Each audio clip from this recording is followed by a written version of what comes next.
లోక్సభ ఎన్నికలు ఉన్నాయి కదా సార్ ఇప్పుడు నెక్స్ట్ ఇప్పుడు మన తెలంగాణలో ఎవరు వస్తే బాగుంటుందని చెప్పేసి అనుకుంటున్నాను.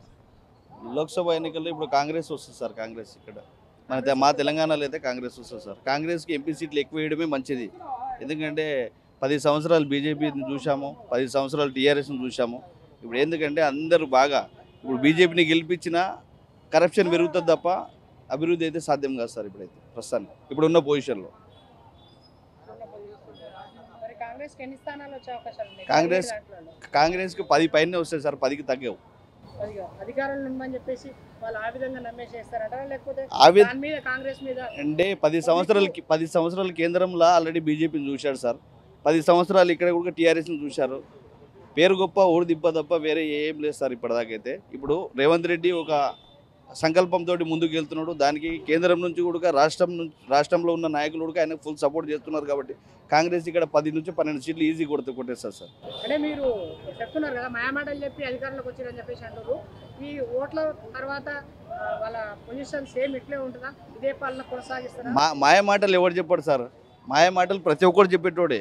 ఎవడైనా మాయ మాటలు చెప్పింది వాస్తవంగా చెప్పేది ఏమి ఉండదు కదా సార్.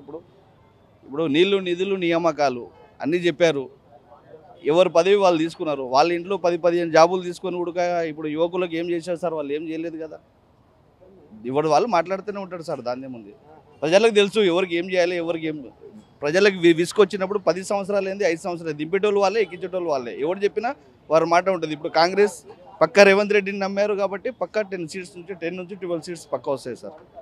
10 నుంచి 12 సీట్స్ కంపల్సరీ వస్తాయి సార్. అంటే ఇప్పుడు లోక్సభ ఎన్నికల తర్వాత వాళ్ళు మళ్ళీ నార్మల్ పాలన కొనసాగిస్తే నార్మల్ ఏం కొనసాగించారు, ఎట్లా ఉందో అట్లే ఉంటుంది. ఎందుకంటే ఇప్పుడు చాలా రోజుల తర్వాత రాజశేఖర రెడ్డి పోయిన తర్వాత కాంగ్రెస్కు బలం లేదు. అప్పుడు రాజశేఖర రెడ్డి తీసుకొచ్చాడు, ఇప్పుడు రేవంత్ రెడ్డి గారు తెచ్చారు. కాబట్టి రేవంత్ రెడ్డి హయాంలో పక్క అన్ని పనులు స్వతంత్రంగా మంచిగా స్వేచ్ఛగా అన్ని పనులు అవుతాయి సార్. ఇప్పుడు అంటే ఇదే విధంగా బీఆర్ఎస్ సీట్లు ఇప్పుడు పట్టుకోల్పోయింది కదా. బీఆర్ఎస్ అనేది అవకాశాలు ఉన్నాయని చెప్పేసి బీఆర్ఎస్ అనేది మర్చిపోవాలి సార్. ఇప్పుడు ప్రస్తుతానికి 10 నుంచి 12 సంవత్సరాల వరకు బీఆర్ఎస్ గురించి మీరు మాట్లాడిన వేస్ట్, ఎవరిని అడిగిన వేస్ట్. అది అంటే దీని కారణాలు మెయిన్ రీజన్ ఏమైనా కారణాలు ఏంటంటే డబ్బు బలం, అంగబలం, అహంకారం అంతే సార్, వేరే ఏం లేదు.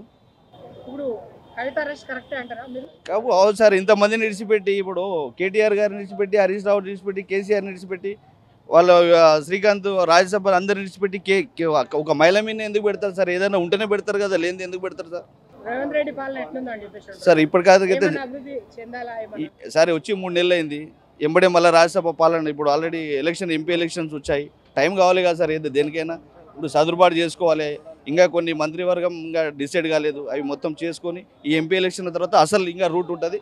అప్పుడు ఇంకా బ్రహ్మాండమైన పాలన ఎలమల రేవంత్ రెడ్డి గారి నుంచి మేము పక్క ఆశిస్తాం. అది మాత్రం చేస్తాడు సార్. 100 రోజుల 6 గ్యారెంటీలు అమలు చేస్తానని చెప్పేసి అన్నారు. చేశారు కదా సార్. 5 ఆల్రెడీ కంటిన్యూ రన్నింగ్లో ఉన్నాయి.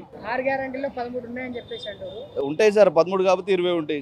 చెప్పేటివి కొన్ని ఉంటాయి, చేయని ఉడుకో కొన్ని ఉంటాయి. మరి దాని గురించి మాట్లాడేది ఇప్పుడేం మాట్లాడతారు సార్ దాని గురించి? అంటే ఇప్పుడు మన రాష్ట్రం అభివృద్ధి చెందాలంటే ఏ పథకాలు తీసుకొస్తే బాగుంటుంది, ఎట్లా అభివృద్ధి చేస్తే బాగుంటుంది? అవును సార్. విద్య వైద్యం ఆల్రెడీ కంటిన్యూ చేస్తారు. అప్పుడు రాజశేఖర రెడ్డి పాలన ఎట్లుందో ఇప్పుడు రేవంత్ రెడ్డి గారు కూడా అట్లే కంటిన్యూ సమస్యలతోటి క్లియర్ చేస్తారు సార్ ఇప్పుడు.